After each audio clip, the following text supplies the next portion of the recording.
Pre-order XCOM 2 War of the Chosen, coming to consoles and PC August 29th, 2017. Affiliate link below. Hey, what's going on, everybody? My name is Matt Jarbo. This is the Mundane Matt channel, and you know, over the course of the past couple days, I've covered a lot with Charlottesville, Virginia, and it is a hard situation to cover because every angle you look at is mired in tragedy and mired in destruction, and it's become this shit show and one that is further dividing this country.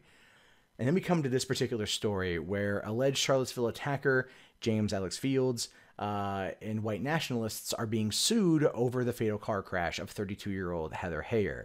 And this is where I'm sympathetic, but also I have to call this out and be critical of this because I don't feel that it is accurate and it is right. So we'll have to go from there.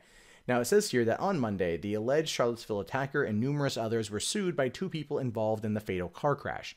Tadreent and Micah Washington filed a complaint with the circuit court for the city of Charlottesville, Virginia. Well, this is interesting, too, because a circuit court, just quickly looking it up, essentially is just a court that's for trials that have already been completed. You know, he just was arrested on Saturday. It's been 3 days. They haven't, he hasn't gone before a judge and he hasn't been convicted of a crime yet. Or he hasn't pled guilty to a crime for a plea deal and that hasn't happened. So this is where I think they're getting a little bit ahead of themselves. But let's just continue. It says here that the suit, the Washingtons say, they were driving home when the alleged attacker, James Alex Fields Jr., rammed his car into theirs, causing them serious injuries. And based upon the video footage that I saw, oh, fuck yeah, dude, he hurt them bad. That car got totaled. That car was absolutely totaled when he ran into the back of it. Now, also it says here, numerous white nationalist groups attended the Unite the Right rally on Saturday and were opposed by anti-racist counter-protesters. Also Antifa, but, you know, hey, look, that's neither here nor there because no one ever wants to mention that organization. Police say that amid this tension, Fields committed murder with his car, which is true. What's also true is that the original rally itself, the Unite the Right, had a permit to be there.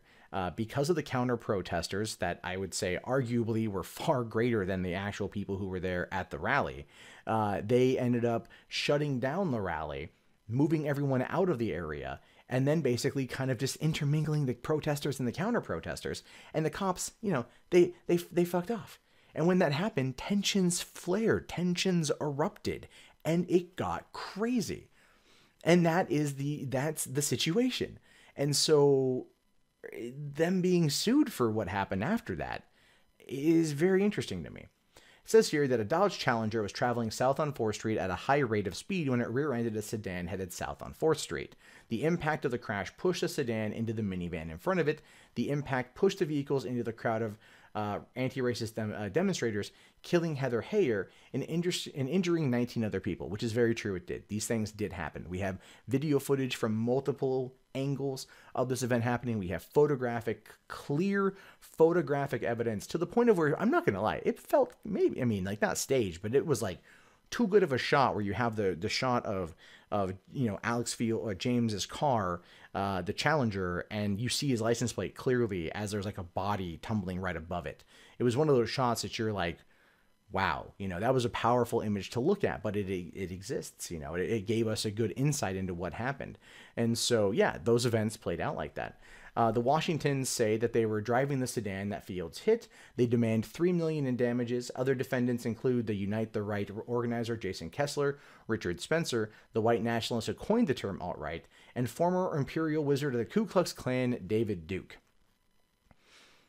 That's a mouthful to say right there. Former Imperial Wizard of the Ku Klux Klan, David Duke. God, that guy's a douchebag. Anyway, Fields was denied bond hearing Monday. He is scheduled for another court appearance Friday, August 25th. So we've got another court appearance 10 days from now. So the circuit court complaint, unless they're trying to like just have it be on file for when the trial is completed, it might be what's going on. But let's have an adult conversation about this because this is where we absolutely positively have to.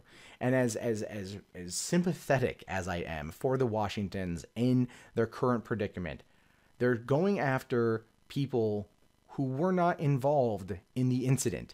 That is where I take umbrage with this. Are those people degenerate, douchebag, cocksucking motherfuckers? Absolutely. But were they there with him in the car? No. Did they push him down 4th Avenue in the car into a crowd of people? No. James acted alone. He acted alone, and he killed somebody, and he injured 19 more, and he destroyed their car. Jason Kessler, Richard Spencer, and David Duke were not involved in that. So therefore, how can they be defendants in this case? And the thing is, their lawyers are going to be able to argue that exact same thing and get them removed from the lawsuit, or the Washingtons are going to open themselves up to having to pay their legal fees, Richard Spencer, Jason Kessler, David Duke, when it goes that way. Very similar to what happened with Kendrick Johnson's parents having to pay back nearly $300,000 in legal fees after false accusations and false lawsuits. Here's the thing. James Alex Fields Jr., a person whose name we now know in full, when most times with killers, we only know their first and last name, but this motherfucker, we got everything. He acted alone. But if they really want to sue somebody here for negligence or whatever, the Charlottesville Police Department, I'm serious. This is where the adult conversation part happens. Okay. Like I said at the beginning of the video, they had a permit for the rally. James Alex Fields Jr. was there with his group, a Michigan-based group called Vanguard America, which for all intents and purposes is, in fact, a neo-Nazi organization. Okay. They were there on their own. Why aren't the Vanguard America tied in any of this? Right? If anything, if you're going to sue any organization, why not the one he's directly associated with? Just saying. That's food for thought. Not saying they were there with him in the car, so they don't, but I mean, logic, right? Or at least whatever. But you've got the fact that they had the rally. The mayor of the city canceled it. Okay. The cops came in, kicked everybody out, and mingled everybody together. And that's when, like I said before, tensions erupted. So if you really want to go back to this thing and look at where the linchpin of everything that went down on Saturday is, it goes back to the mayor of the city and the police department for failing to act. The police department for merging those two groups together and not keeping them separate during heightened tensions is what led to this particular act of violence happening. James Alex Fields Jr. probably would not have done this had the rally gone on as planned.